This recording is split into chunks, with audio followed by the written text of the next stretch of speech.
Okay, welcome everyone. I now call this meeting to order of the Heritage Committee, and the roll has been taken by the clerk. We'll remind people about the rules of the procedure. This meeting is being held in hybrid format in accordance with Article 18 of the city's procedural bylaw. Staff and delegates participating virtually are reminded to keep their video and microphones off until requested by the chair or members of the committee. All cameras for virtual committee members shall remain on to ensure quorum. All members of the committee will vote by a physical show of hands. Please leave your hand raised until the chair has determined the result of the vote. In the event of a connection or a service interruption that occurs and affects quorum, we may recess the meeting for up to 15 minutes to regain quorum. If quorum is not achieved, the meeting will be adjourned. And we have some new people with us tonight who have recently joined the Heritage Committee. So we're going to go around the table, introduce yourself, your name, and maybe a little bit about why you joined the Heritage Committee or the expertise that you have. So maybe I'll start and try and do this properly to give you a demonstration. So my name is Nathan Etherington. I'm the chair of the Brantford Heritage Committee, and I fill the role of the Brant Museum and Gallery Association representative to the Heritage Committee. Been on the Heritage Committee since, I want to say 2016, 2017, and no, 2016, because then I've been chair since 2017. So I have a interest working at the museum. Obviously, I have an interest in history and lots of resources about the heritage of the city. So maybe I'll go to my left and we'll go with Lise next. Lisa Marie Jansen. I've been on Heritage Committee since 2011, and I am passionate about built cultural natural heritage. I helped provide some of the research for the Langford Schoolhouse, now Langford Conservatory. I'm vice chair. Thanks, Lise. Okay, over to Pat. I'm Pat Dern. I'm the designated member from the museum, Brant County Museum. So, and this is my first meeting. Great, thanks, Pat. I'm Dan Brown, and I've been on the committee, I think 2 years, 2.5, around there.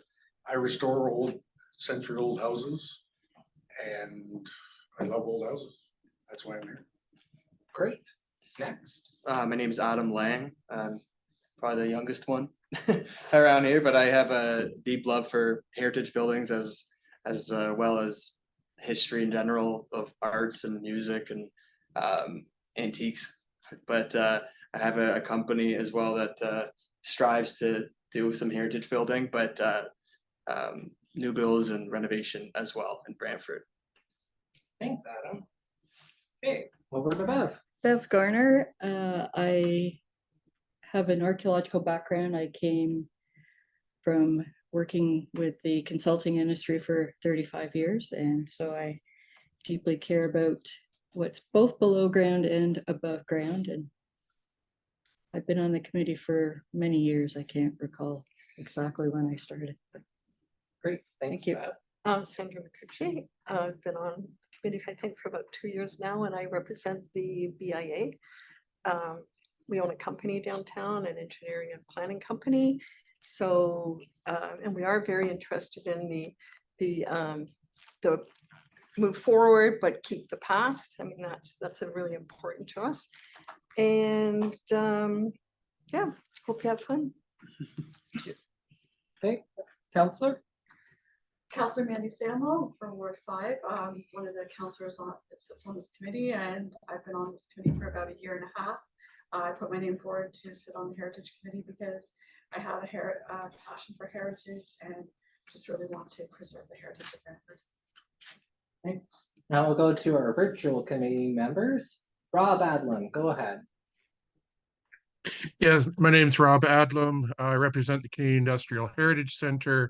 Obviously, I have an interest in the industrial heritage of the city, which Brantford has a lot of, and I've been on the committee since 2010.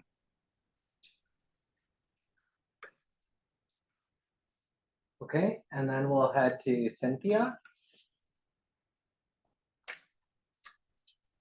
Good evening, everyone. I joined the committee because I've only been in Brantford since 2022 and only living in Southern Ontario since 2020. So I lived in the north of Ontario and Quebec for most of my professional life, and there weren't old buildings there. And so to come here and see places that exist from before Confederation just is so exciting. I have no expertise in buildings. Accept the love and appreciation of them. And that's all I can bring to the committee is my love and appreciation for something that has existed for longer than me. And is still in good shape. Yeah. Some of us don't age as well as others, right? But just like the buildings. Okay, Denise, go ahead, introduce yourself. I've been in Brantford since 2016. I grew up in Cambridge near about the last street before, at the time before you got towards Brantford, in the Branston area. So I'm very familiar with the type of buildings and the heritage and how important it is to preserve. I've seen Cambridge transform itself quite a bit, and I think it's very important to preserve these. I'm also a daughter of a home builder, so I've always I have a great interest in seeing, how things are constructed and preserving them, and not necessarily just tearing them down and building new. It's important to have a mixture of both. Great, thanks for sharing your perspective, Denise. Over to Councillor Sullivan. Thank you, Nathan. Obviously, I'm Councillor Sullivan from Ward 1. I'm the other councillor representative. I actually started on Heritage as actually a civilian, like everyone else, but I wanted to keep doing it once I got on council because I have a love for heritage, and I want to make sure that as Brantford grows, that we're not destroying who we are in the process. Great, thanks, Councillor Sullivan. And over to Greg. Oh, Greg, you're on mute. Yeah, I was trying to find where the mute button was. So I've been in Brantford since 2017. I'm a teacher and really into history and social sciences and stuff, and knowing that Ontario has such a unique history over the last since pre-Confederation, and trying to maintain that history. It's really neat being able to be a part of that. Great. And that's all of our committee members. We have a big committee, but we can't do anything without having some support, and that support comes from staff. So, Michelle, why don't you go ahead and introduce yourself? I'm Michelle Adresse. I'm the planner with the long range planning team here at the city. Perfect. And then we also have Patrick, who's online. I don't know if Patrick wants to come up.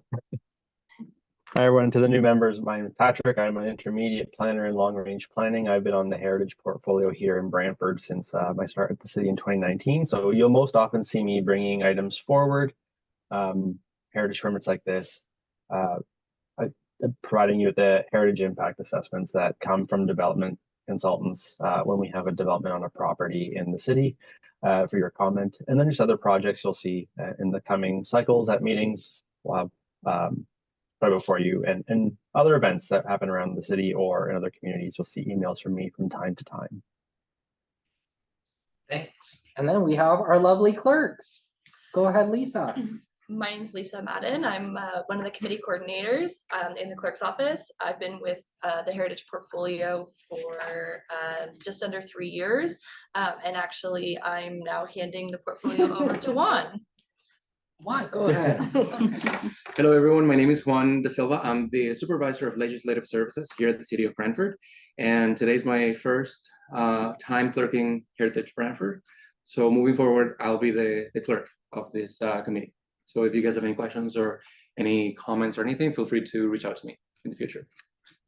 Great. It's good to see that we have some new people joining our committee as well as some new staff. So that's great. And now everyone knows who everyone is. Okay, so turning back to our agenda, item number 2 is declarations of conflicts of interest. If you have a conflict, please declare it now. I have a conflict that I need to declare with item 4.5 as I did work for the consultant. If you do have a conflict and it becomes later throughout the course of the meeting, if you become aware of it, you can declare it at that time as well. So moving on through our agenda, there are no presentations. So we'll move forward into items for consideration. So our first item for consideration is a proposed alteration to 73 George Street or the Carnegie, or sorry, 73 George Street. We have David Jury here. David here? No? I don't think so. Okay. All right, if we don't Yes, have. we have it on it. My apologies. Perfect. Okay, so we'll bring him into the meeting, get him signed on.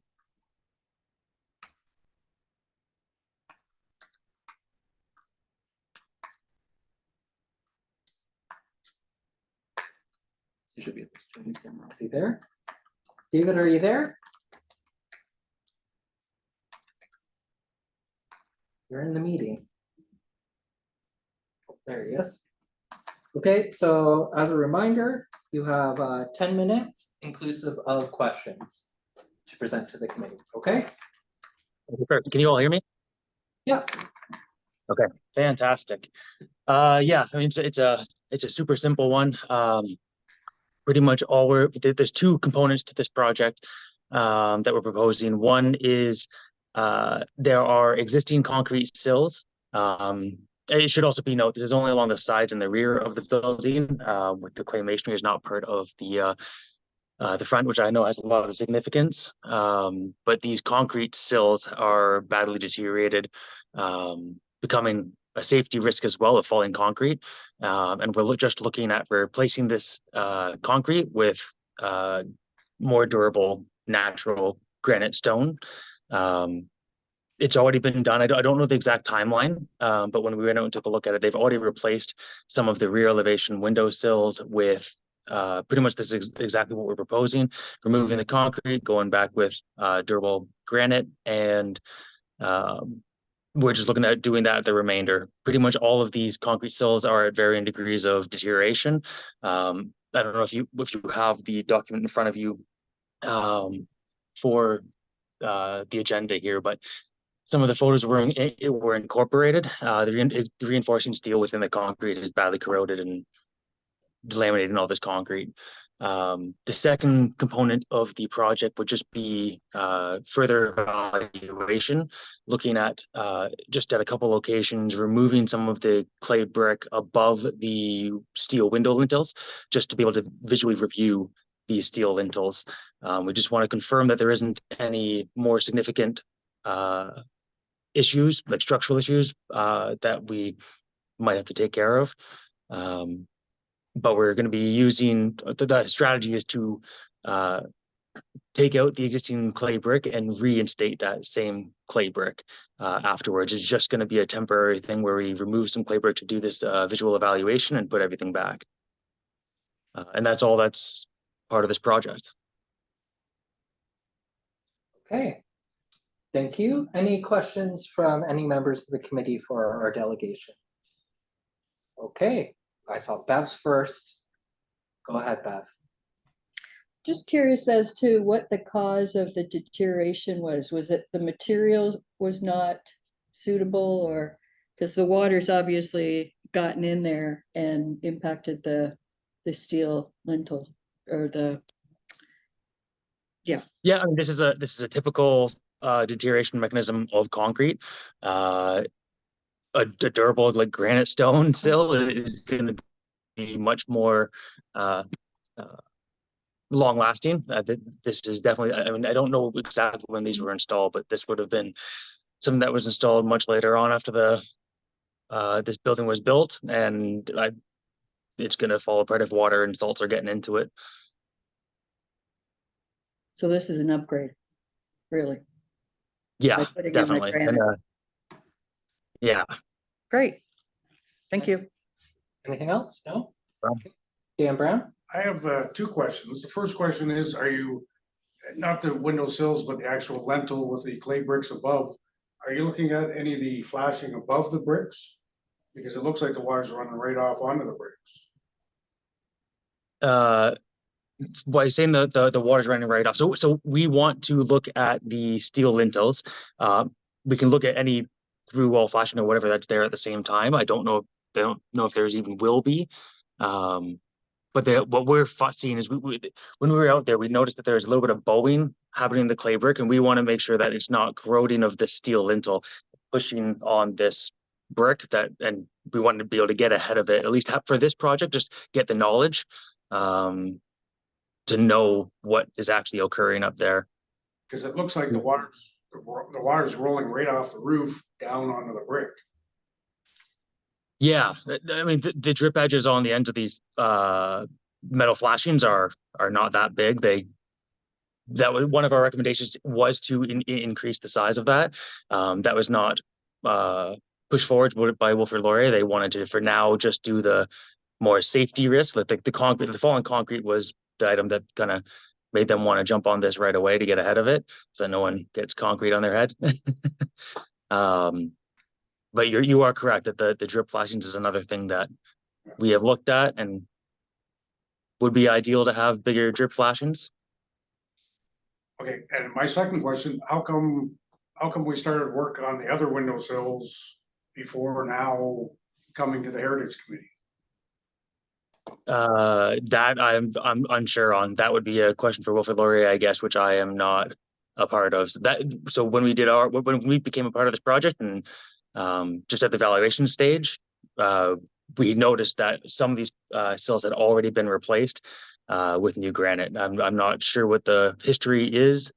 I'm assuming that was probably done not that long ago, in the last 5 years, something like that. But that's just my assumption based off of they probably grabbed the first 4 or 5 worst concrete sills in the last 5 years, and then now we're just finding the next worse and worse, and they're all leading to this deterioration.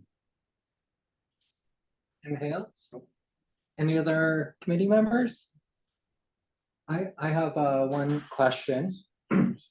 I noticed that you're doing brickwork, and this is going to be probably a recurring theme tonight. So I noticed in like the technical work, you mentioned there's 2 different types of mortar that you're using. One is a lime-based mortar and one is not a lime-based mortar. So can you explain why you're using 2 different mortars, and what is the mortar going to be around the sills? Is it going to be, or any of the brickwork that you do, is it going to be the traditional mortar that's used in the rest of the building, the lime-based mortar? I'm not sure where you're seeing that. On Pull that up here. WSP report, I'm looking at page 4 or 5. It says 2 products, materials, repointing mortar for conventional masonry, and then repointing mortar for heritage masonry. Gotcha. So I mean, my assumption would be we were using that heritage mortar for that. Or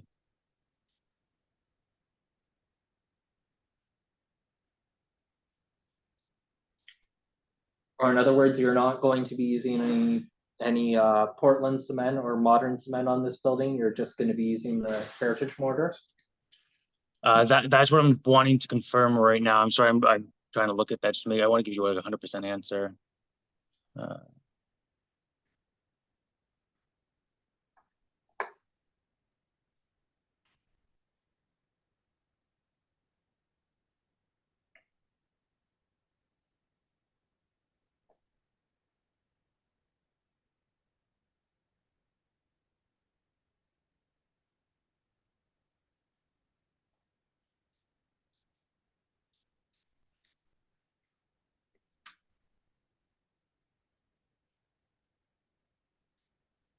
Sorry, almost there.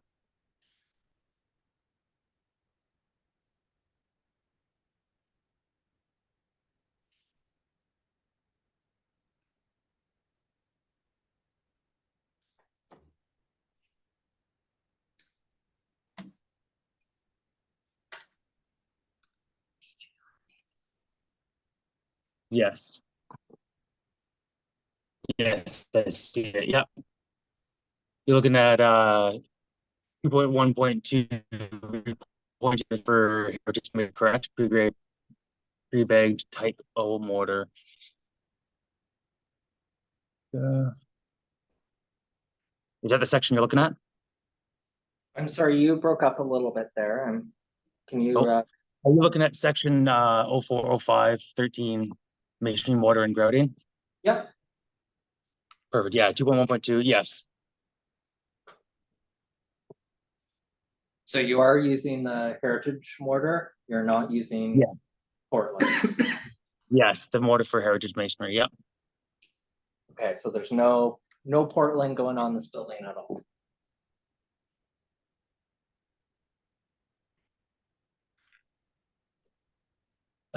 Now hold on. No, that does say pre-bagged type O mortar with type S hydrated lime, white type 10 non-stained Portland cement. So our heritage masonry mortar does state Portland cement. Okay. Any other questions? Last questions? Last call for questions? Okay, thank you. Then we'll move over to staff report and we'll go to Patrick.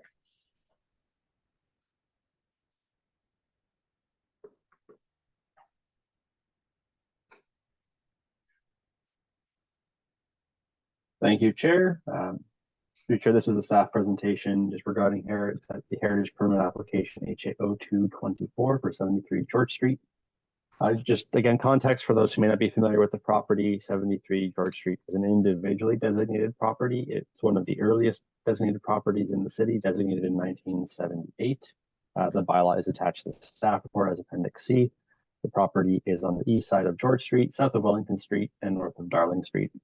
It is not within the Victoria Park Square Heritage Conservation District. It is surrounded by the district, but it is individually designated. So you have the front facade. This was taken in April.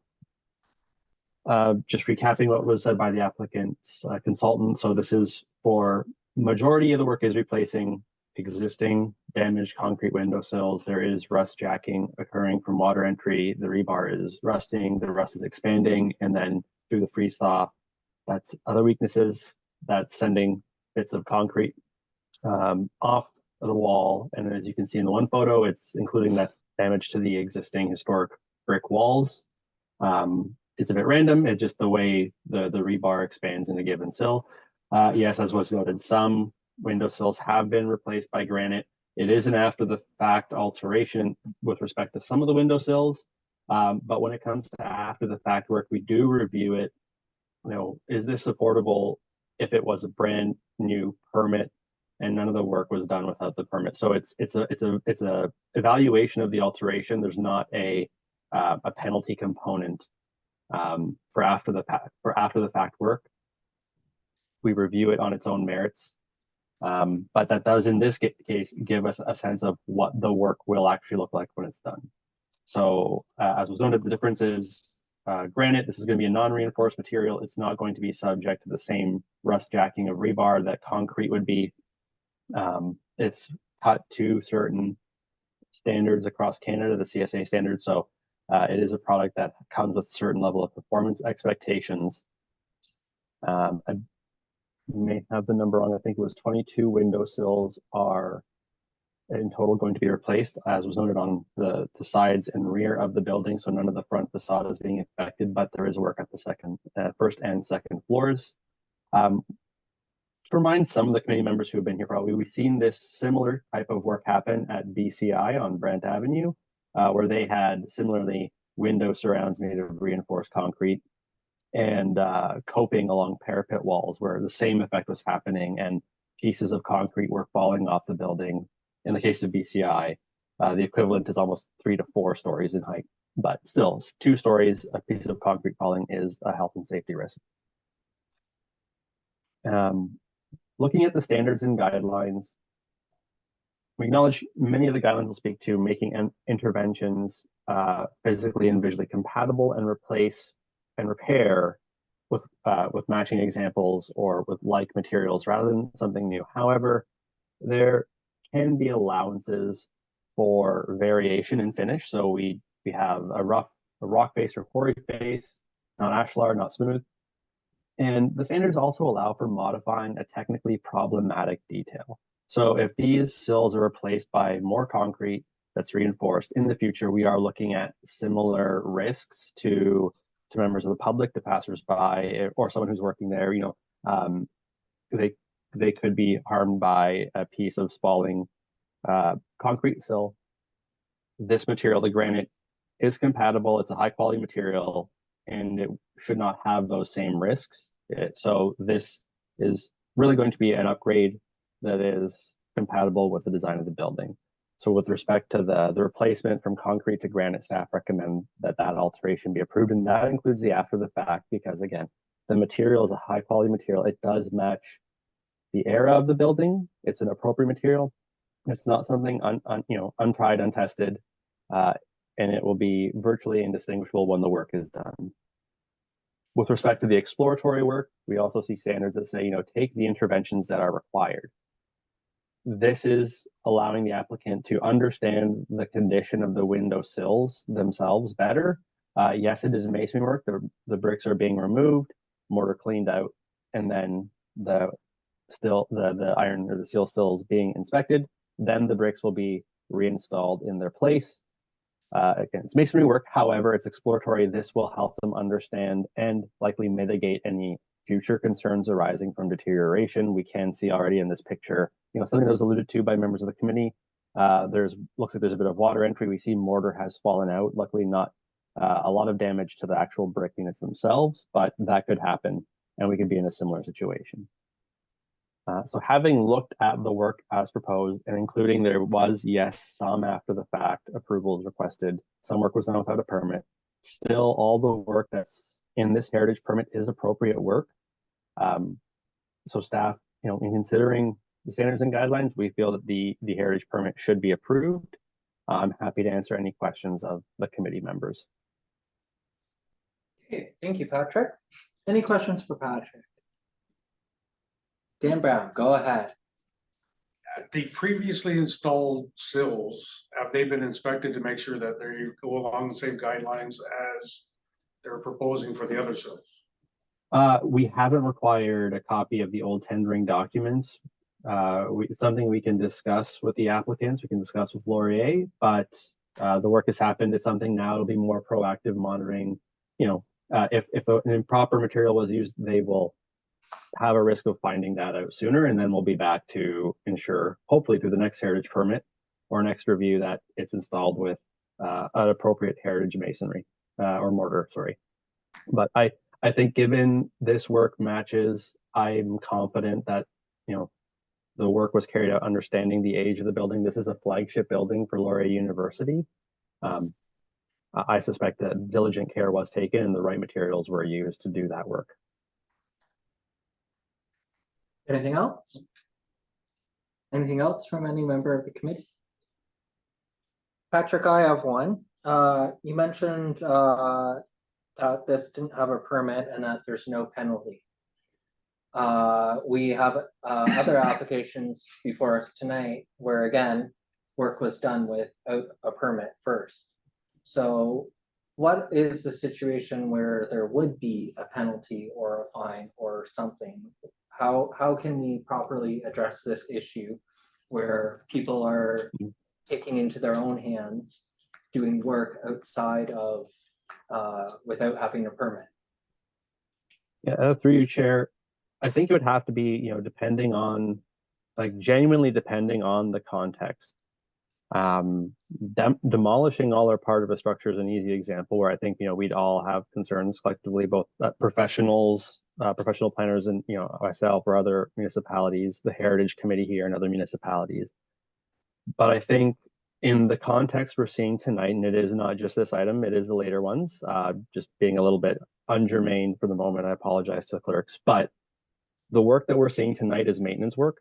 And I do not think penalty is something that would be appropriate when property owners are trying to be diligent about maintaining their properties using appropriate materials. Now, we've had cases where someone has built without a building permit and without a heritage permit, and they altered through additions their heritage buildings.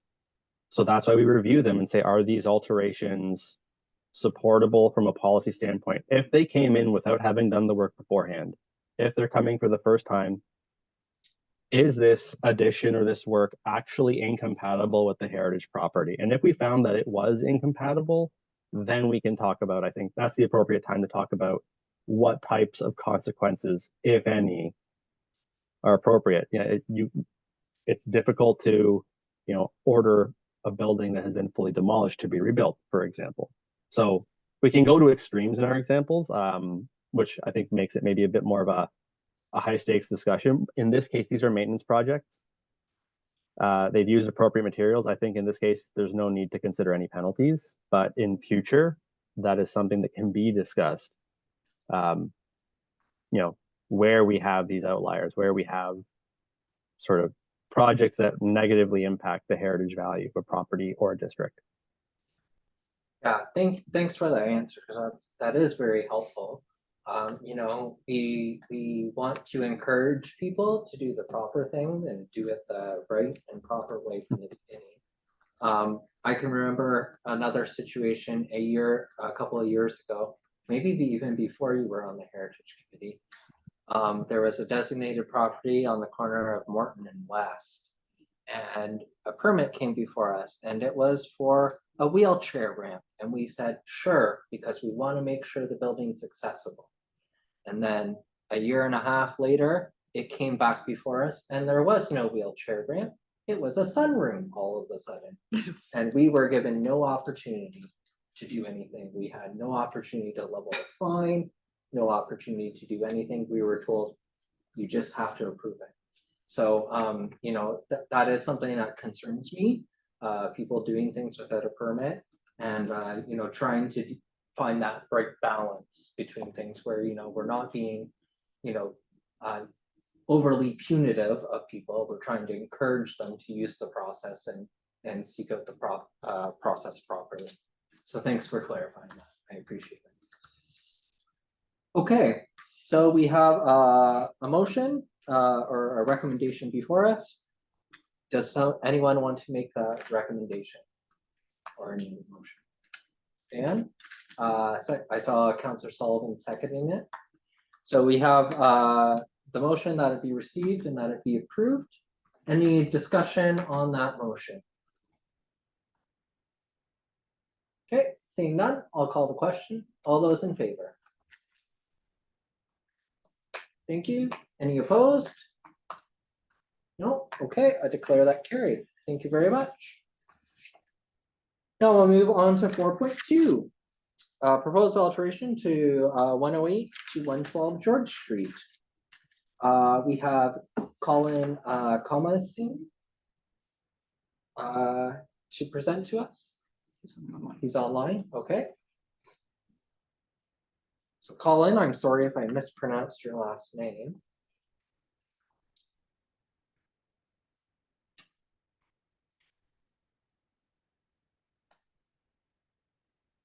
Can you guys hear me and see me? Yeah. Okay. Hey, go ahead, you have 10 minutes inclusive of questions. Yeah, so we just recently bought this property in Brantford. Unfortunately, a drunk driver ran into the building about a month after we acquired it. And unfortunately, she hit a corner of the building that has all of the power coming into the building.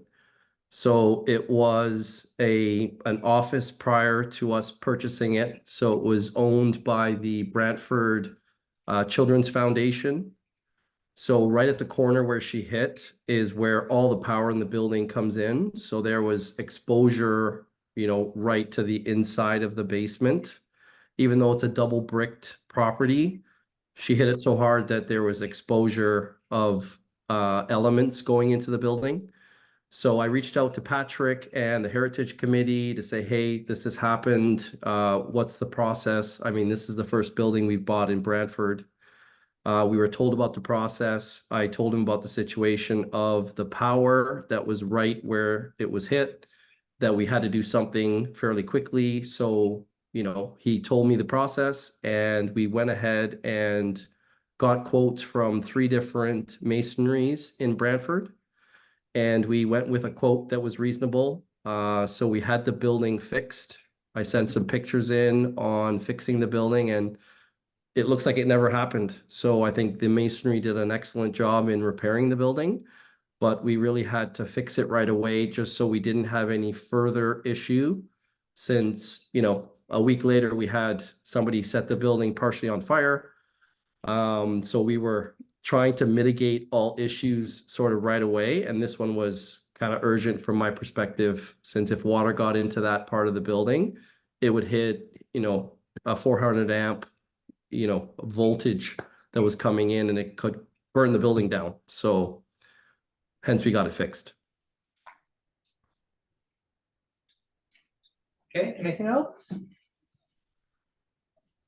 No, that's all I have to add. Okay. Time for questions from the committee. I saw Councillor Sullivan's hand first. Go ahead, Councillor Sullivan. Thank you, Nathan. Just a question for Colin. Was the insurance not a factor on this? Did the vehicle operator's insurance not have to cover the damages on the building? We found out that the person that hit the building was uninsured. She was impaired. So, what I did was we got it fixed, and our insurance doesn't cover something that small. I mean, it was too small of a repair to really put through our insurance. So what I've done is I've sent the repair pictures, everything that happened, to the police officer. He's going to ask for us to get compensation once this person gets charged. I don't know when that court date is, but I would assume the judge will award us favor on compensation. And then I have to find out from the officer how we actually go about collecting money from her, since she didn't have any insurance. And he said that, hey, you could ask the judge to get compensation. And I believe the judge will reward us in favor of what happened, since it was her fault. It's just, it was so small, we couldn't put it through our insurance, and she doesn't have insurance. Okay, thank you. Yep, you're welcome. Anything else from anyone? Dan Brown, go ahead. Is there any plans to put any parking barricades out in those spots so that it can't happen again? Well, that's an interesting question. I mean, this was kind of a fluke situation from what I heard. She was coming along Chatham Street, at a very high rate of speed, and she hit 2 other vehicles. So she hit one that hit into another one and ricocheted off those vehicles and went right up our driveway and right into the building. So, I mean, the building's been around for 178 years, and I'm sure it hasn't been hit by a car before like this. So I don't know if it's necessary to put barricades to prevent something like this. It's kind of a fluke thing that's happened.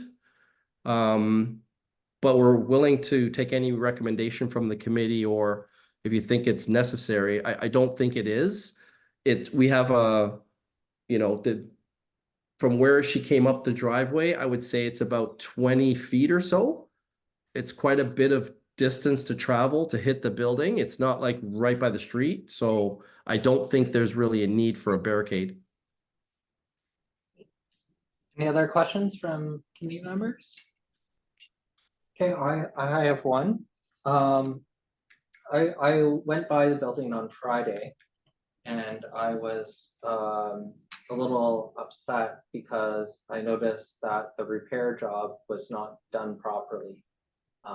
It is done using Portland cement, and you can tell the difference in the mortar types just by looking at it. The traditional lime-based mortar has all kinds of inclusions in it, and this new mortar is Portland, so it's not going to work. And the difference between lime-based mortars and Portland cement, Portland doesn't allow water in, lime-based does. And so then what happens when water gets into the lime-based mortar and hits that Portland cement, which is impenetrable, it then runs along that surface. And when freeze thaw happens, it expands and contracts. And then all the work that you have done will have to get redone at some point. So I guess my question is, I know this has not been a a positive situation for you as well. And noting the problems with the power and the fire potential. If you were to come back to the Heritage Committee in the future, you could as well get a grant and repoint all that, replace all that mortar that was done. So you chip out the old Portland mortar and replace it with proper lime-based mortar. Is that something that you could potentially do in the future, maybe after this has all gone to court and you have some proper compensation from the courts? Well, we were actually under the impression after talking to the masonry that he was going to use lime-based mortar. I mean, I'm not a professional on that. I can't really tell the difference. But I remember him coming and specifically saying that.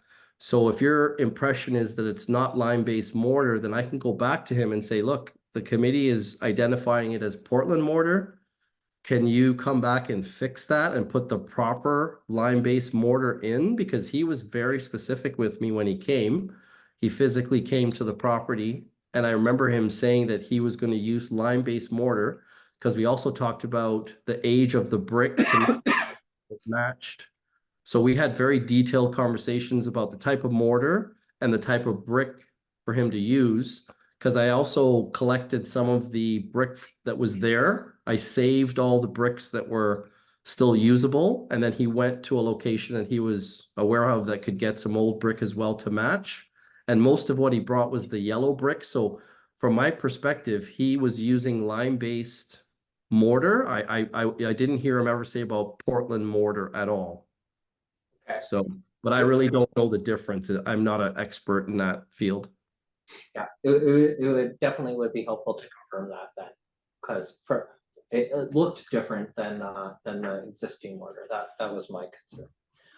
My other question is, your heritage plaque at the front of the property is all covered up by bush. Are you able to also do some trimming of that bush so you can actually see the heritage designation plaque on your building? Yes, absolutely. It's funny you said that. We are partnered with somebody that's taking care of all of our lawns and all of that.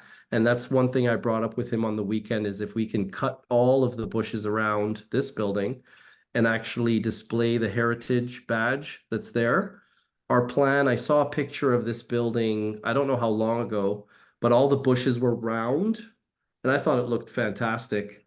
So we're gonna go back to that and cut the bushes sort of in a round type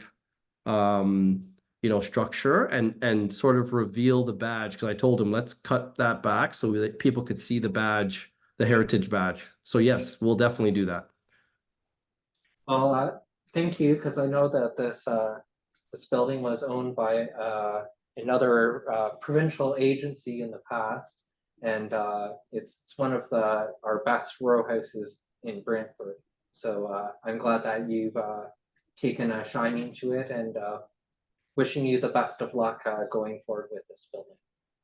Yes, and just to let the committee know, and I've talked to Patrick about this, we're going to light the building up and display the building at night.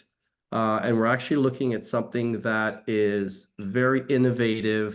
You won't really even see it there, but it's going to light the building up. And the cool thing is it's all controlled on my cell phone. So, we could even do a theme in Christmas, and Toronto Maple Leafs are trying to beat the Bruins. We could light it up blue and white. I mean, so we're planning on lighting the building up very nicely. So that's coming as well. So.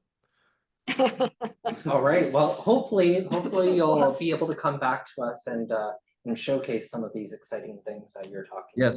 Yes. You'll love it. You'll love it. Okay, perfect. Thank you, Colin. Thank you. Okay, over to Patrick for Patrick's report.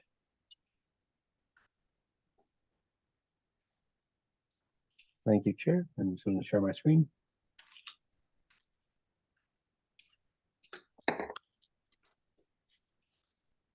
All right, I believe that it should be visible now. So again, through you, Chair, this is just a staff presentation to overview the staff report. So again, for context for the committee, 108 to 112 George Street, it's one property individually designated by bylaw 26189. It's designated individually under Part 4 of the Act. So all three former row house units do sit on one property. My understanding was at one point the upper floors were still residential and the ground floor was offices. I don't know if further work had happened before Colin had bought the property and changes back and forth did occur, but I know when he got it, commercial use office space was what the use was. So the property is the southwest corner of Chatham Street and George Street. This is just actually just north of Old City Hall. So again, we have the photos of the impact provided by Colin. In the one photo we have on the right-hand side of the middle photo, we can actually see some of the wooden studs where walls would have been fixed to. So the hit, may not have broken through the interior wall. It certainly dislodged quite a bit of brick, and we can see gaps between like the floor plate, it looks like, and some of the studs anchoring onto the floor.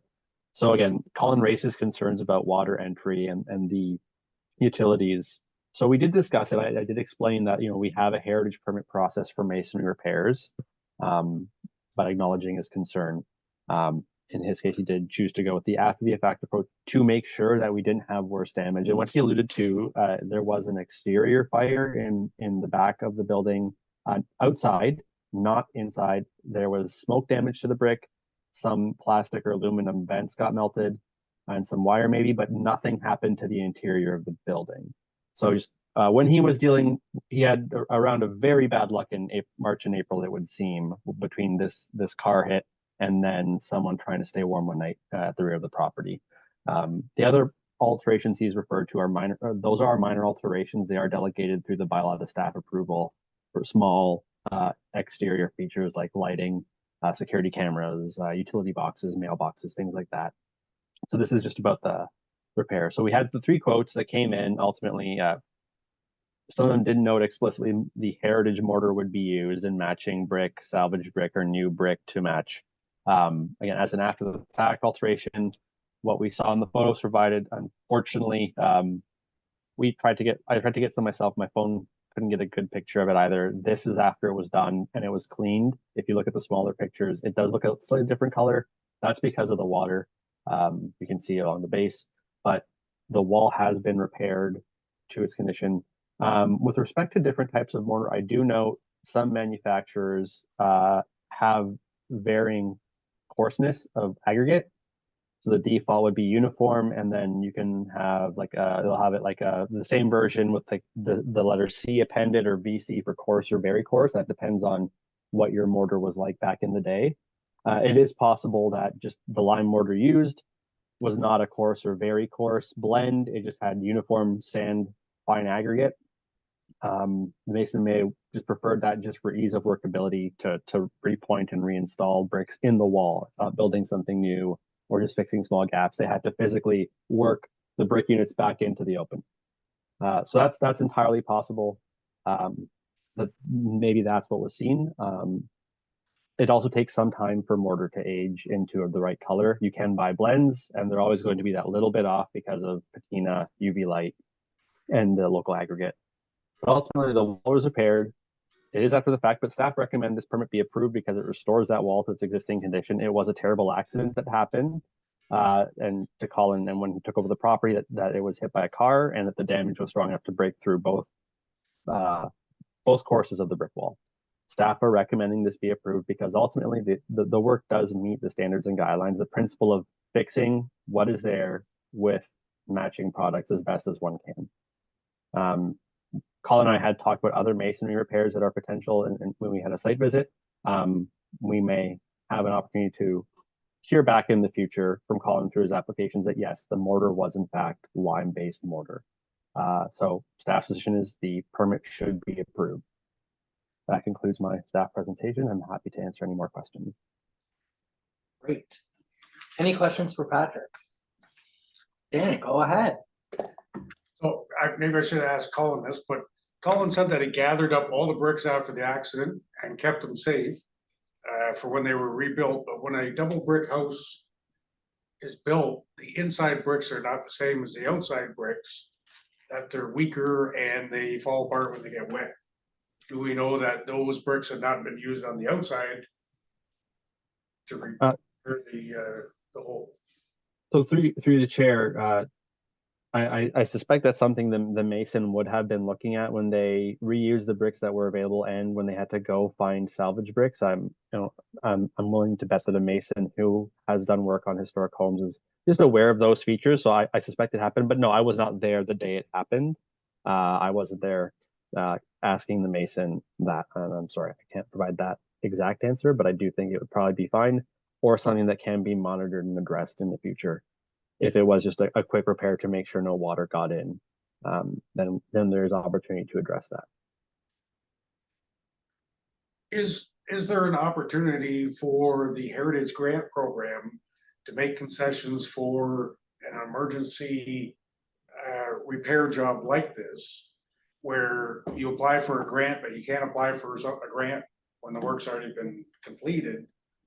But in this case of an emergency, we could have helped them out. At this, yeah, through the chair, at this time, looking at the bylaw, our understanding was the way it was approved by council, it says prior work can't be done. I'd have to go back and look at it, but as I mentioned, we had a site meeting.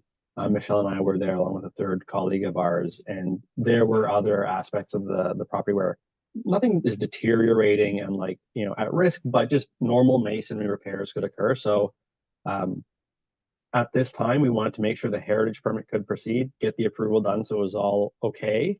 But the work, when we looked at the quotes, was only about $600 in eligible, or $1,200 in eligible costs, work out to a $600 grant, which was likely going to be lower than the other repairs. We did not want to lock Colin out if he's going to do broader work around the building over $600. We can always look at that in the future and see if there is an allowance that can be made, maybe a closer look at the bylaw. But at the moment, it looked to be caught by the work done without approval is not eligible. And that's so that we don't get flooded with applications saying, oh, I fixed my eavesdrops, oh, I did this, oh, I did that, when 2 years ago, 3 years ago.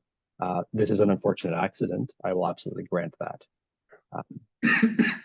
So there's no way to roll that $600 in. I'm not comfortable saying that at this time, no. I don't think we can. We can always look at the bylaw closely and see if maybe there was a bit more wiggle room left in that policy or that clause, but my understanding is it's once the work happens, it's not eligible.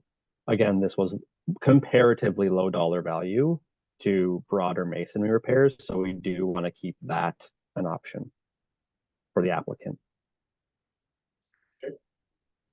Okay, anyone else? I'll just say, Patrick, thanks for that information about the different types of line-based mortars. I didn't know that there was a uniform one and a coarse and a very coarse. So that as well may be helpful information in the future when people are doing their repairs. Are they using the right coarseness of their line-based mortar? So thanks for providing that information. I appreciate it. Okay. We have, if there's no more questions for Patrick, we have a motion that this be received and approved. Would anyone like to make that motion? I see both Lise and Pat as a seconder. Any discussion on this? Seeing none, I'll call the question. All those in favor? Thank you. Hands down. Any opposed? No, perfect. I declare that carried then. All right, moving right along. 4.3, we have alterations to 235. Patrick's just going to speak to this one. Oh no, sorry, we do have a delegate. We have Ted speaking. Right behind you. Okay, Ted, you got 10 minutes inclusive of questions. Do you want to get up in front or say anything, or? So through the chair, if Ted wants to join us on the table so he can be on camera and he can be captured through the mic, that would be better. So those online can also hear us. Sure, anywhere around it.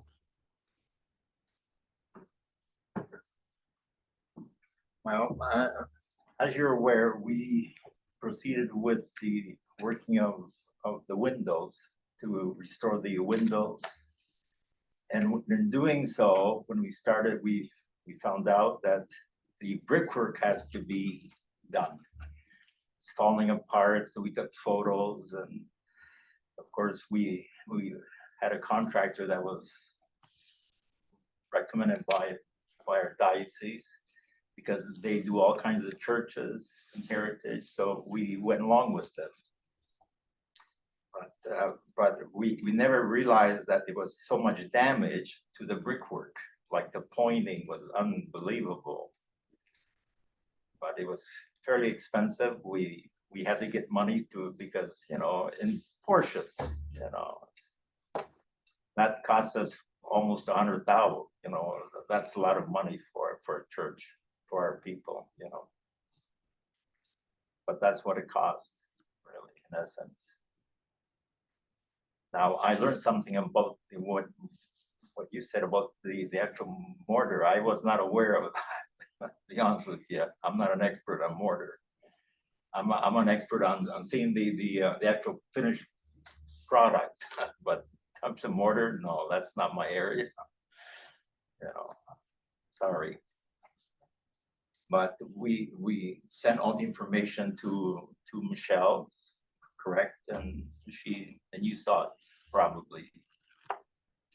So was that all acceptable, I'm assuming? Do you have anything else you want to say to the committee No, before we do no. questions? No? Okay. Any questions for the applicant then?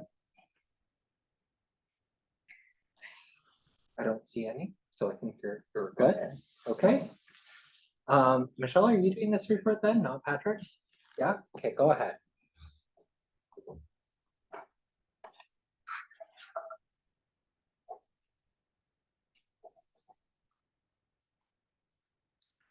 This is 235 Grant Avenue, St. Joseph Church, and the application number is AJ 0424.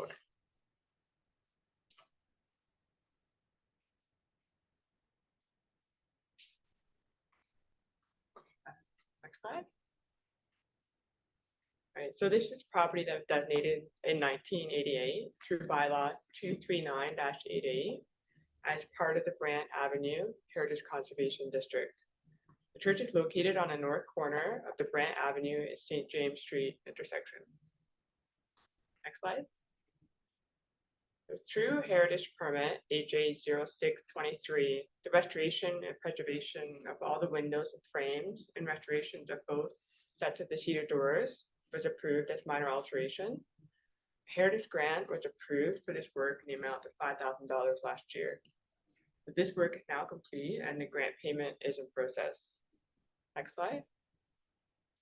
While the work approved through heritage permit AJ 0623 was being done, the contractor discovered that brickwork would also be required in order to maintain the stability of the windows and the structure. The photos show the condition of the brick repair, or the brick before repair. The city was notified in February of the additional work that had been completed concurrently with the original scope of work between September 2023 and February 2024, and consequently worked with planning staff to prepare this permit application. Next slide. So these photos show the columns on the south side of St. Joseph Church after the repairs have been completed. Next slide. So this photo shows a column located on the west side of the office entrance of St. Joseph Church after the repairs have been completed.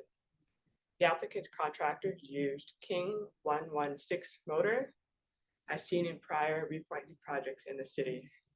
The use of line motor is appropriate as this type of motor in use when this church was built.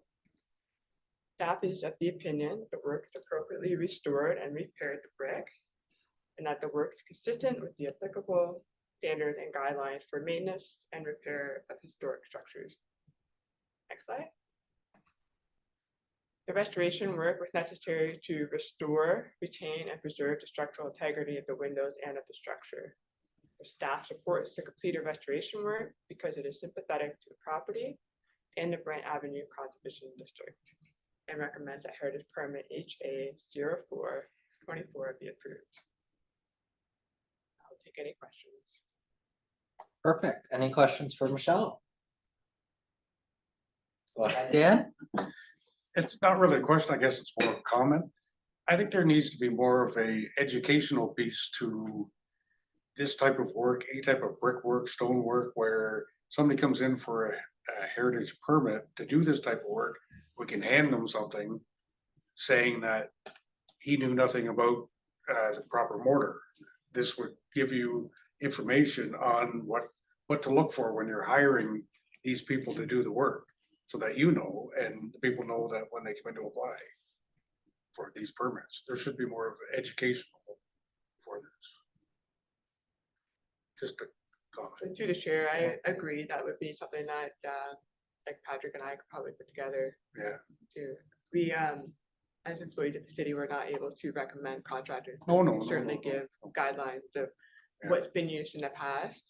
In this case, the applicant, I'm not sure if it was the contractor or the applicant that went searching, but the documents that they gave us to let us know what type of motor was used was quite detailed. So we were thrilled to see that. Anything else, Dan? No? Anything from any other committee members? Anyone on the screen? No? Yeah, I would just echo that. I think that's, you know, kind of a vital thing. If they're doing a heritage masonry project, we should be kind of educating or leading them down the path of, hey, these are the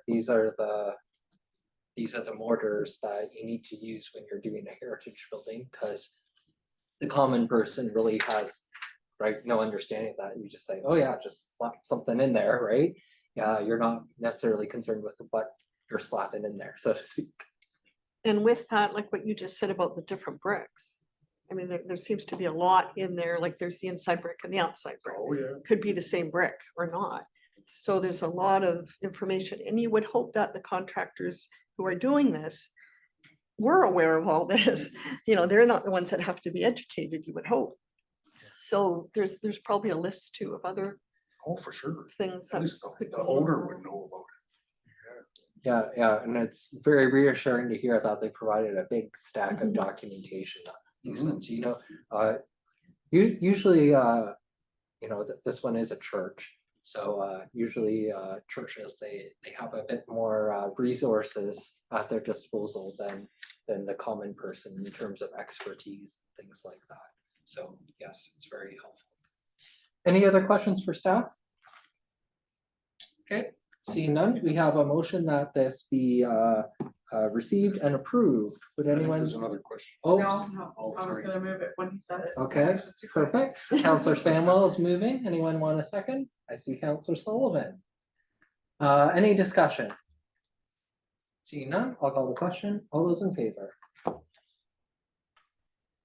Thank you. Any opposed? Seeing none, I'll declare that carried. Okay, rolling on. 4.4, a heritage impact assessment for 299 Mount Pleasant Road. We have Jillian Smith here to give us to speak to this application. Oh, hi Jillian, there you are. So you've seen it all happen before, so you got 10 minutes. Go ahead. Yep, I did submit a presentation. I don't know if it It's coming up. one is working on it. I'm Jillian Smith. I'm a heritage planner with MHBC. I was here about a year ago to talk about a preliminary or a screening heritage evaluation report we did for the Tutela Heights West block plan, in which we evaluated all of the properties within and across from the block plan. And through that, we concluded that about 11 of those properties had heritage value. And we recommended that a heritage impact assessment be completed as part of any future development of the block plan. So the block plan is being developed in phases. We are in phase 2 with the development application, and a heritage impact assessment was prepared for it. Next slide.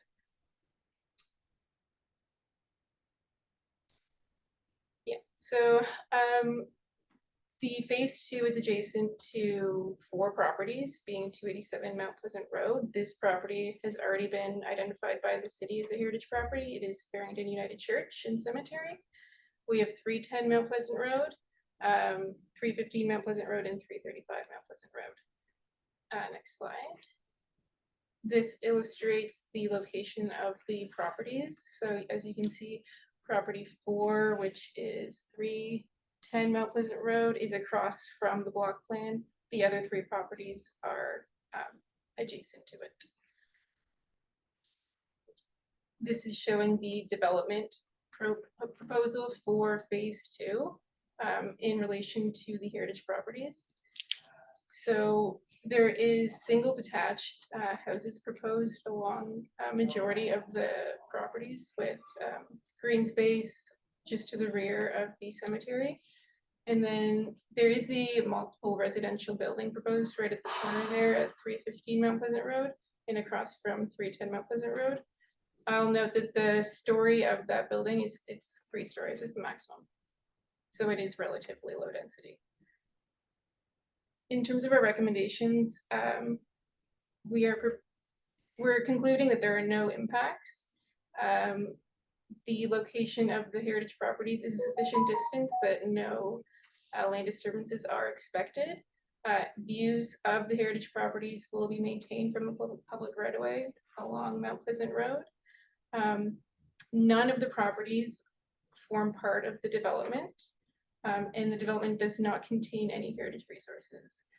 We are recommending as a precaution that temporary construction fence be constructed along the adjacent properties just to avoid any construction materials being parked there or otherwise having some kind of impact on those properties. Yeah, I think that pretty much concludes my presentation. Okay. Any questions from members of the committee? Dan Brown, go ahead. Any vibration studies being done in regards to the properties? No, so we concluded that the development was sufficient distance away from the properties that we didn't think vibration monitoring was warranted. The development that's being proposed is also somewhat minimal in the sense that it's low density. We're not doing, you know, a big, you know, 20-story building with 5 levels of underground parking. Anything else? Anyone else have questions for this applicant? Oh, Bev, go ahead. Just the green space between the cemetery to the rear of the church and that area, how will that be delineated? Is there some sort of fencing that's proposed to protect the cemetery yard from kids in the green space? Yeah, so as part of the development, my understanding is there's a great deal of landscaping going into this. So there will be landscaping and fencing that will sort of delineate the boundaries. Okay. Anything else, Beth? Nope. Okay. Anyone else on the committee? Councillor Sullivan, I was expecting to see your hand. Go ahead. Just further to Bev's question, just because I've been in other parts of other meetings with regards to this block plan. The cemetery is actually going to be significantly smaller than it currently is, as Farrington actually sold part of the cemetery lands as part of this block plan. So they have to close off the back end of the cemetery now, and apparently they're going to be doing it in a very tasteful way. Okay, thank you. I have a quick question, I guess. You mentioned the 3-story building, and that is kind of adjacent to, you identified it as cultural heritage resource number 2. So did you do a shadow study, or is that building sufficiently enough away from the building that there are no shadow impacts? So a shadow study is typically required when you have a building of 6 stories or more. Okay. So a shadow study wasn't warranted in this case. Perfect, thank you. Any other questions? Okay, seeing none.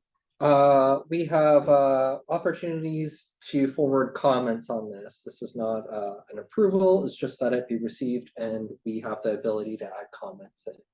So we can either just receive this or you can receive with comments. Dan? I think that there's a comment should be added that I believe that a vibration study should be done, not only for the 3-story building, but all the heavy equipment in and out near these houses. Okay, so that's a comment. Any other committee member wish to add any comments on this item? Okay, seeing none, I'll look for a mover and a seconder for that one comment. See, Sandra moved, second by Councillor Samwell. Any other discussion? Seeing none, I'll call the question. All those in favor? Thank you. Any opposed? Seeing none, declare that carried. On to item 4.5, which is where I have my conflict, so I'll turn it over to Lise.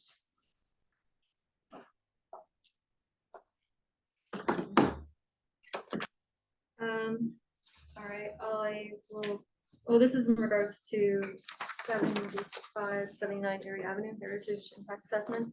I'll ask Mark Gladys to come forward and speak to the application. As a reminder, you have 10 minutes inclusive of questions and comments. Through the chair, we have Mark online. All right, thank you. Yeah. It'll just be a moment.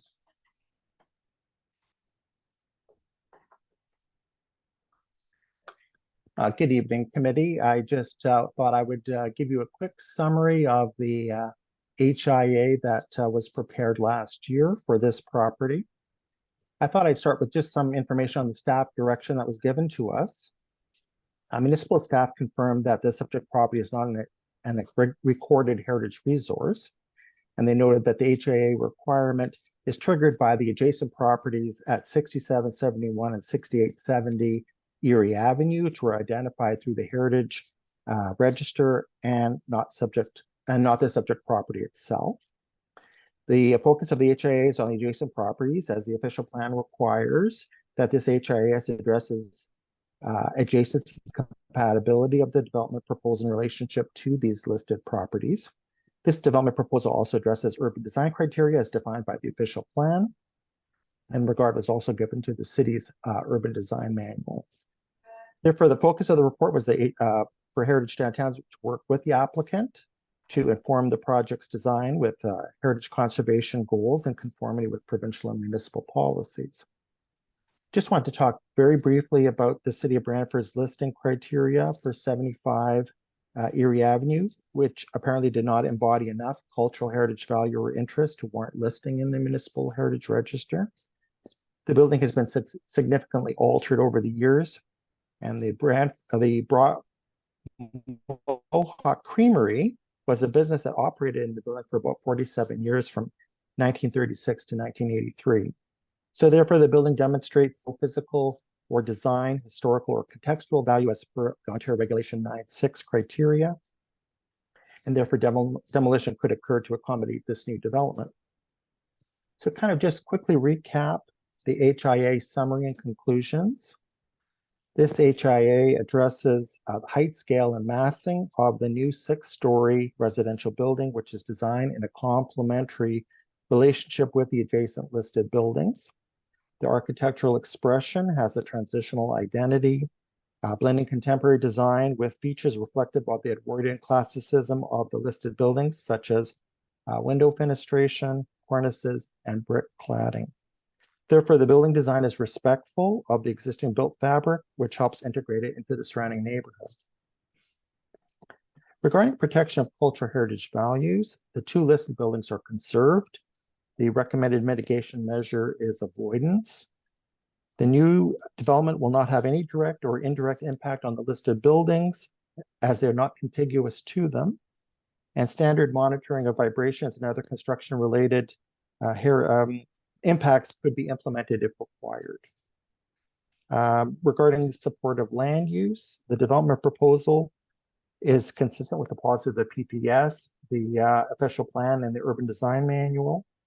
The proposal manages development of new residential construction alongside the retention of identified cultural heritage resources. Regarding architectural character of the new construction, the new proposed building is compatible with the adjacent buildings. The design is complementary to the adjacent listed buildings with a 4-story podium in brick, and the top 2 floors clad mainly in glazing. Two cornice lines demarcate the ground and fourth floor floors and references the listed buildings across the street.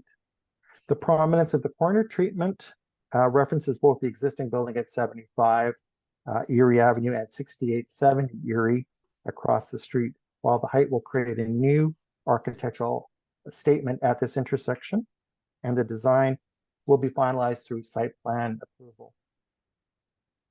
And lastly, regarding commemoration of local history, a wall plaque can be negotiated at the site plan approval stage if deemed appropriate. And those are my comments, and I can take any questions if necessary. Thank you. Thank you. Do we have any questions of the delegation? Dan? Mark, how will we know if vibration monitoring will be needed?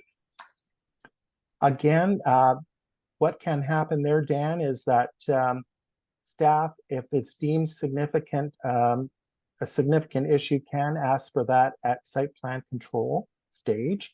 I would note that the new building is about 35 meters from the one building to the south on Erie Avenue, and across the street it's about 45 meters. So that's a significant difference in distance, and consequently it may not be necessary, but you know, the applicant would consider it, and probably if staff felt it was necessary, it could be employed at that point. Is there any other questions for the delegation? No? Is there anyone online? Okay. In that case, I'm going to staff at this point. Through the chair, there's no staff presentation for this one. We do have a motion to receive first, and then the second part of the motion, clause B, is to provide comments. Or if there's any feedback that the committee would like to forward at this to staff at this time, they can do it as well.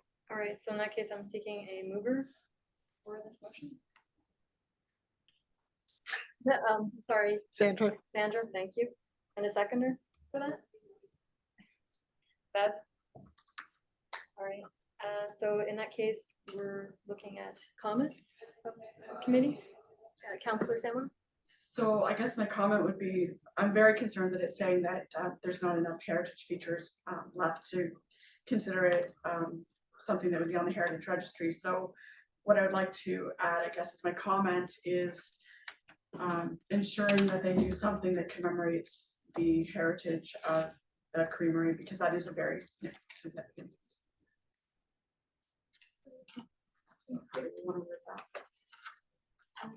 Is there any other comments? Dan? Even if there's a piece of the building that they could save to build into the new project. And also, I do think that we should look at to see if a vibration study is needed.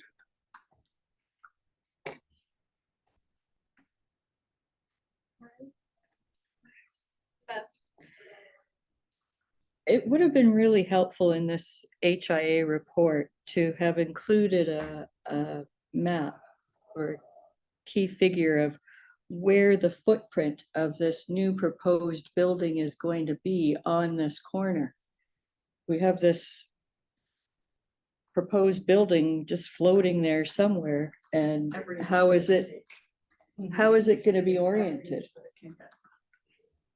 And how much of the lot is it going to take up? Is there going to be any green space around, or we don't have any information with respect to those questions? Any other comments from anyone else? All right. Is it possible that we could see what comments will be forwarded? Sure. Thank you.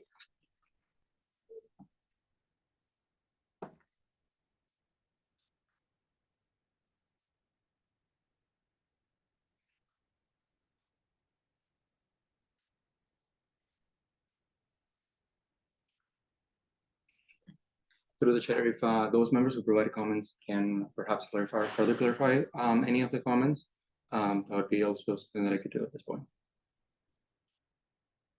Does that look good to everyone?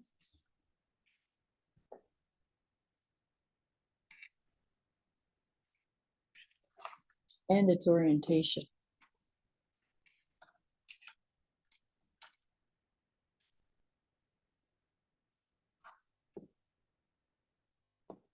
Thank you. Right, so in that case, those are. I think adding something similar to what Dan was saying, in addition to what mine was, I think it's not really captured there. Because it's just talking about historical features, but that could be just how they're saying they have a nod to the kind of brick and things that they were mentioning already. So something that actually says about keeping pieces of that they can, or however you worded that. Oh, just Retaining. retaining a critical or a main piece of something. Yeah. Some piece of salvage.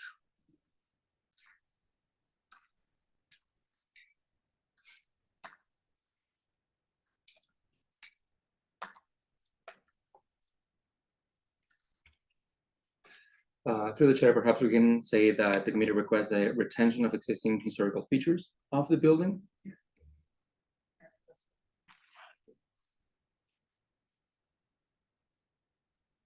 Is that good? All right, in that case, so I'm seeking then all those in favor? All those in favor, vote on this? I vote, yeah. Okay. All those in favor? Hands up, all right, and anyone opposed? All right, so then that's carried. I can call Nathan back. All right, thank you.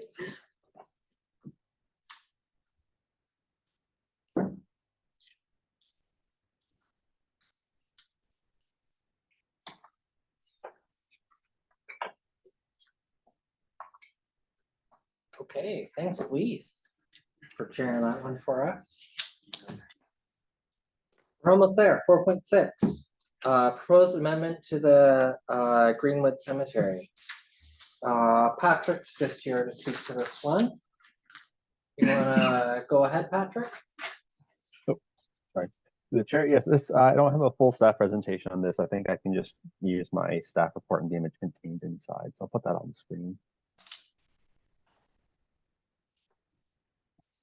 So just to recap for the committee, we previously had a heritage permit for the Waddington Crypt to do some repointing, reconstruction work, and to repair the tile roof. And one of the larger scopes, I think, that was discussed with the committee was other issues like the front doors, the windows of the building, to repair them. At the time, it was planned that the back window, which when the picture was taken, was covered in a mesh screen, iron bars, and then treated to try and make it vandalism resistant. And to replace that with a new acrylic window pane that would be more durable. What we heard from our facilities and project management team was that someone did try to either break through the window and stuff was thrown into the crypt. One of the concerns that our facilities team had was, the intent of this crypt is to be a sort of a solemn space, a dignified resting place for those who are interred inside. And the concern was if further attempts might be made, people would not know just by looking that it's an acrylic window. They're worried that people will still try to break in and potentially cause other damage to the crypt.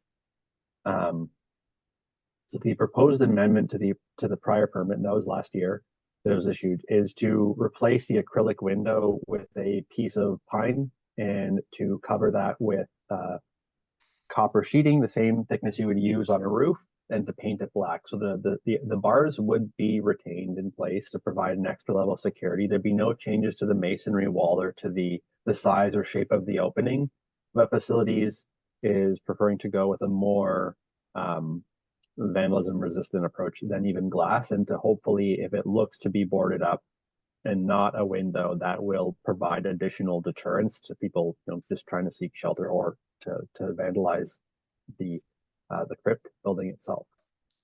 Presently, the crypt is covered in a tent, so work is occurring there in accordance with those prior permits. This is something that the facilities team has asked before they proceed. Otherwise, they would have to continue with the acrylic window. Yeah, the feeling is, this work would just maintain the dignity of those who are interred that little bit better. In in considering this work, we did again look at the standards and guidelines as we always do, and acknowledging we typically view the removal or replacement of windows as something to be discouraged or denied, and we have in the past denied such requests and taken them right to council. That primarily, we're looking at concerns about residential or commercial properties where there's that street front presence where the windows are important to building that heritage character. This is a different kind of building. It doesn't have that street frontage. It is a place that is not really open to the public. It's open to the family members of those who are interred. And as the caretakers of the cemetery, we do have a duty as the city to maintain the cemetery to a certain standard. So acknowledge that in this case, this is a bit of a different alteration than we've seen in the past, but we feel that it's looking to do the minimum necessary to ensure that this crypt is secure, that vandalism can't occur, that things can't be thrown into the crypt, and to hopefully discourage future attempts by making the window very clearly opaque, so the wood and the metal, the copper, will be more durable than an acrylic window, and hopefully invite less attempts. So staff are recommending that this amendment to the prior permit be approved by the committee.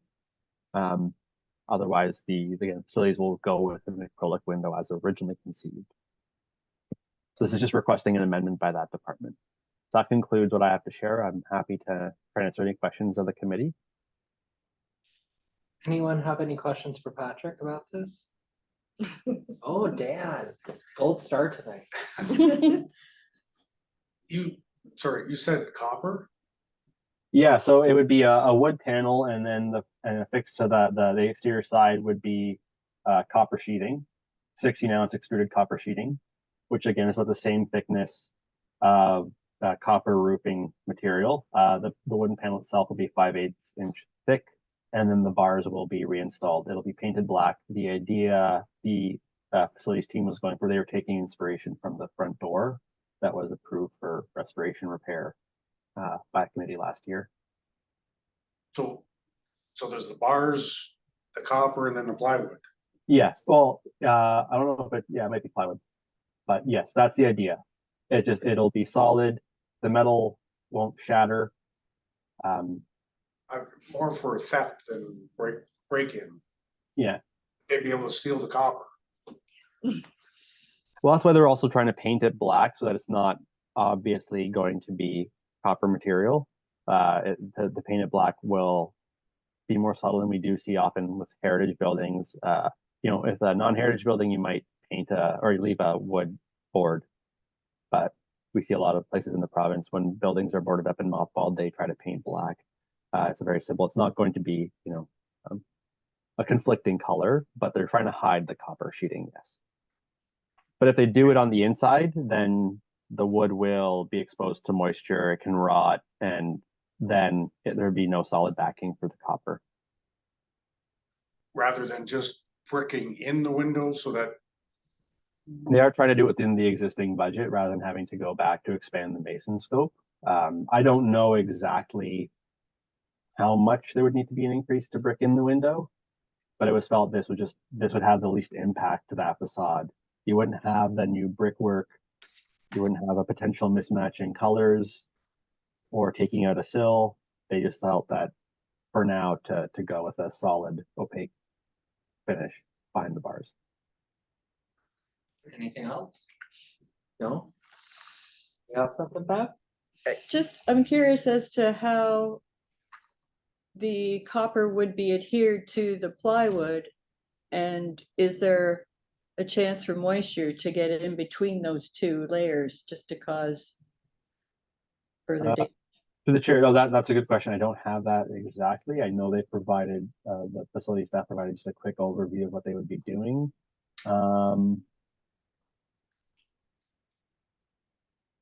Pineapple panel says, it does not say exactly how they would affix it together. Any other questions for Patrick? I have one. So if it's copper and we're painting it black, why don't they just use aluminum and then it's going to be cheaper? Yeah, through the chair, I don't have an answer for that. That was the material they proposed. I just like, I too share Dan's concern about copper. We know it's a valuable material. We know people steal it from buildings, just the wires. This is a big sheet of copper, and I would hate for it to go missing. And thankfully, none of our heritage plaques on buildings that are also copper have never gone missing. But yeah, I just question that material choice. That's okay. So through the chair, just then for clarity, if the committee has strong concerns, this could be deferred one cycle. It is a fairly small item, part of the overall work plan. I don't know if it would impact them too much. Again, currently the buildings tended to do other more structural, more important work to prevent water entry once they take the tent down. So if those are some questions, we could refer it to the facility staff and have an update for you, or I think that might be the best way, actually. I'm just thinking, we have authority to approve with conditions, but I don't know how we'd really word a condition in this case. So I think if you do have concerns as a committee, and then maybe a motion to defer one cycle, and then give facility staff an option to provide a response to that. Yeah, perfect. Okay, so how does committee want to deal with this? Do you want to receive this and approve it? Or do we want to do the deferral option and come back with some more information? Defer. Okay, I see Pat making a motion to defer one cycle. I see Dan Brown seconding that. So deferrals, time and place, that's the only thing that's debatable. Time and place, nothing else is debatable. So any discussion on that then, on the deferral? No, okay, seeing none, then I'll call the question on the deferral for one. Sorry, through the chair, is it one cycle to the Heritage Yes. Committee, just to confirm? Thank you. So deferral for one cycle. All those in favor? Thank you. Any opposed? Seeing none, I declare that carried. So now we'll move on to consent items. We have our minutes from last month's meeting in March. There for your perusal. Anyone want to move those minutes? Sandra? Yeah, is there something that needs to be fixed or an omission? Nothing needs to be fixed. I just didn't know if I could mention that went to committee of the whole. It seems like it goes to council tomorrow night.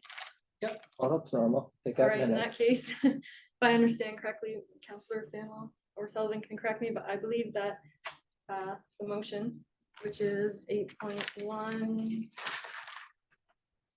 8 or 8.1, the Heritage Registers of Ontario concern.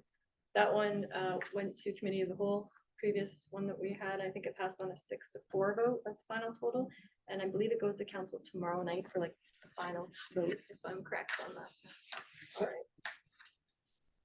Okay, so that's not an error or omission, just like Information item. yeah. So Sandra, you were moving, right?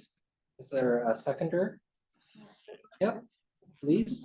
Any discussion on the minutes? Seeing none, I'll call the question. All those in favor? Thank you. Any opposed? Seeing none, I declare that carried. There are no resolutions and no notices of motion.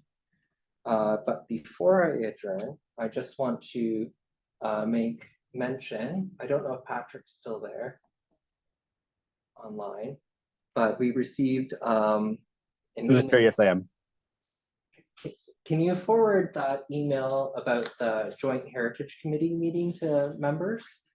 Yes, through the chair, that'll be happening tomorrow. I just wanted to get through the committee meeting as we had a bit of a longer agenda, but the committee will have the email forwarded to them about the Joint Heritage Committee gathering, and it can always be added to the next agenda if there does need to be a committee level discussion, but yeah, it's coming. I just wanted to make sure that committee members were aware of it and aware of the date, because I believe it's in the first week of June, and they want replies by a certain date, which I think might be before our next meeting. So keep an eye out on that email from Patrick when it comes out, and reach out if you have any questions. Carpooling is also welcome because it's down in Port Dover, so we have to go all the way down to Port Dover this year. What is a joint heritage meeting? So yeah, I'll give a little discussion. We actually started this, Brantford did. Oh no, sorry, we didn't. I wanted to start it. And then Simcoe or Norfolk County beat us to it. So rather than us sometimes struggling with some of our issues that we have at committee, we started this meeting with neighboring heritage communities. So Sandra's going to the Heritage Conference this year up in Gravenhurst, so that's big provincial. This is more so the neighboring municipalities. So usually we have Hamilton, or sorry, sometimes Hamilton, I guess. The county, Alderman, Norfolk. That was the last and one. Us, I think. No, that was it. So we got together and we have a discussion about, usually there's a meal, but there's no meal this year. And then we talk about our heritage concerns. We have a little round table. Usually they have a speaker as well that talks about heritage or a heritage project that they've done recently with their heritage committee. Oh, there it is. It's up on the screen there. So there you go. Wednesday, June 5th at 6 o'clock. And they want us to RSVP by the 24th. So I think Norfolk did start doing this. We did it the second year, and then we had a pandemic.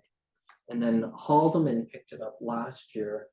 And so Norfolk has stepped up again. They sent out an email. They were asking if another municipality wanted to host, and we hadn't done anything about it or put money in our budget for it. But that's something for us to consider. Perhaps for 2025, we might be the host municipality, or maybe the county will actually host it for the first time and pay for it, because they never have done that before. But I wanted to bring that to everyone's attention before the meeting ended tonight, so that it's on your agenda, on your calendars, you're aware of it. It kind of doesn't come at you at the last minute. Okay, so thanks everyone for a great meeting for April, and I'll look forward to seeing everyone in May with a motion to adjourn. Sandra. Okay, thank you everyone. See you next month.